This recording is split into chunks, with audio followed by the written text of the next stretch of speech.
ఏంటి దోశలో ఏమంటారా? దోశలా? సరేలే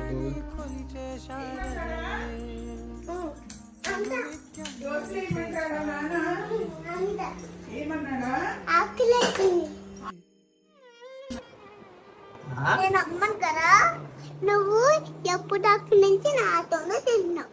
పప్పు వచ్చింది తిను. వద్దు నాకు పప్పు వద్దు. మళ్ళీ పెరుగు పెరుగు కూడా వద్దు. పప్పులో పెరుగు ఇచ్చాను. ఏ వద్దు అంటే కొంచెమే వద్దు వద్దు వద్దు కొంచెమే ఇచ్చేస్తాను. వద్దు.